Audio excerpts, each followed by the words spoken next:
రాజుగా దావీదును దేవుడు ఏర్పరచుకున్నాడు. రెండవదిగా రాజుకు దగ్గరికి తీసుకెళ్లి రాజుకు బహు సన్నిహితునిగా చేశాడు.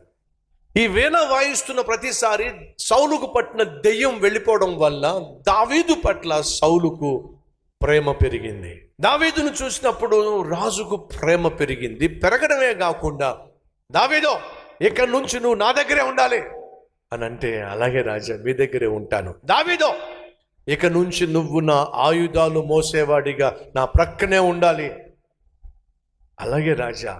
దావీదో ఇక నుంచి నువ్వు సేనాధిపతిగా నా దగ్గరే ఉండాలి. సేనాధిపతి 1000 మంది పైన అధిపతి, నువ్వు నా దగ్గరే ఉండాలి. అలాగే రాజా. గొల్లియాతు లేచాడు. ఫిలిష్తీయుల పక్షమున గొల్లియాతు లేచాడు. గొల్లియాతు లేచి, మీరు మేము కొట్టుకు చావడం దేనికి? నా దేశం నుండి ఫిలిష్తీయుల తరపు నుండి నేను వస్తున్నా, మీ దేశం నుండి ఒకరిని పంపించండి, మేమిద్దరం కొట్టుకుంటాం. ఒకవేళ మీ వాడు నన్ను ఓడించినట్లయితే నా దేశం మొత్తాన్ని మీకు దాసోహం చేస్తాం. మీ వాడు నా చేతిలో ఓడిపోయినట్లయితే మీ దేశం మొత్తాన్ని మాకు దాసోహం చేయండి.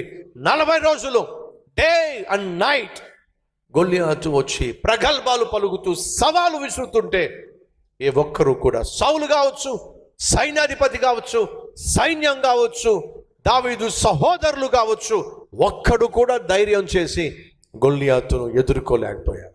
అటువంటి సమయంలో యవ్వనస్తుడైన దావీదు యుద్ధ భూమిలో అడుగు పెట్టాడు. గొల్లియాతు విసురుతున్న సవాలు విన్నాడు. విని ఒక మాట అన్నాడు, సైన్యములకు అధిపతియగు యెహోవాను తిరస్కరించుటకు సున్నతి లేని వీడు ఏ పాటివాడు? నువ్వు కత్తితో బల్లెంతో వస్తున్నావు, నేను జీవము కలిగిన దేవుని పేరట వస్తున్నా, విజయము యెహోవాదే అని చెప్పి ఒక వడిసె తీసుకెళ్ళాడండి. రౌండ్గా ఉండే రాళ్ళు 4-5 తీసుకున్నాడు, వడిసె తీసుకున్నాడు. అంతే, ఒక్క దెబ్బతో గొల్లియాతుని నేలమట్టం చేసేసాడు. గొల్లియాతు యొక్క కత్తి తీసుకొని మెడ నరికి పడేశాడు. తల పట్టుకొని యెరూషలేము వీధుల్లోకి జయశాలిగా దావీదు అడుగు పెట్టాడు. దావీదును చూసి బహుగా ప్రేమించి సౌలు తన కుమార్తెనిచ్చి పెళ్లి చేశాడు. సౌలు కుమారుడైనటువంటి యోనాతాను దావీదును చూసినప్పుడు బహుగా ప్రేమించాడు. జాగ్రత్తగా వినండి. ఒకప్పుడు నేను గొల్లోడిని, కానీ ఈరోజు గొప్ప రాజు యొక్క అల్లుణ్ణి, కాబోయే మహా రాజుని అనుకుంటున్న సమయంలో దావీదు జీవితంలో పరిస్థితుల్లో తల్ల క్రిందులైనాయి. బహుగా ప్రేమించినటువంటి సౌలు దావీదు మీద అసూయపడ్డాడు. బహుగా ప్రేమించినటువంటి సౌలు దావీదు మీద పగబట్టాడు. బహుగా ప్రేమించినటువంటి సౌలు దావీదును చంపాలి అని నిర్ణయం తీసుకున్నాడు. పరిస్థితులు సడన్గా తారుమారాయి. అప్పటిదాకా అంతా బాగుంది, మన భాషలో కాలం కలిసి వచ్చింది అన్నట్టుగా దేవుడు సమస్తము దావీదు జీవితంలో అంచెలంచెలుగా దావీదును హెచ్చించాడు, దీవించాడు. దేశమంతా కూడా దావీదు నామాన్ని స్మరిస్తూ ఉంది. సౌలు 1000 కొలదిగా, దావీదు 10,000 కొలదిగా శత్రువుల్ని సంహరించిన, ఓహో, మన దేశంలో ఒక గొప్ప యుద్ధ వీరుడు, శూరుడు లేచాడో. మన దేశం మీదకి ఏ శత్రువు అయినా వచ్చినట్లయితే ముందుగా వెళ్ళి ఆ శత్రువుని సంహరించి మన దేశాన్ని కాపాడేటటువంటి ఒక గొప్ప యుద్ధ వీరుడు బయటకు వచ్చాడు. ఎవరో? దావీదు. ఎక్కడ చూసినా దావీదు పేరు మారుమోగిపోయింది. అటువంటి సమయంలో అసూయ చేత నిండిపోయినటువంటి సౌలు దావీదును చంపాలి ప్రయత్నం చేశాడు. ఏం జరిగింది? తనను ప్రేమించిన సౌలు శత్రువుగా మారాడు. తనకిచ్చిన కూతుర్ని తీసుకెళ్లి మరొకడికిచ్చి పెళ్లి చేసేసాడు. ప్రాణాలు గుప్పెట్లో పెట్టుకొని దావీదు పట్టణాన్ని విడిచిపెట్టి అరణ్యంలో తిరగాల్సి వచ్చింది. అరణ్యంలో తిరుగుతూ ఉంటే దావీదును వెతుక్కుంటూ సౌలు సైన్యము తరుముతూ తరుముతూ తరుముతూ తరుముతూ తరుముతూ ఉంటే దావీదు ప్రాణాలు గుప్పెట్లో పెట్టుకుని పారిపోవాల్సి వచ్చింది.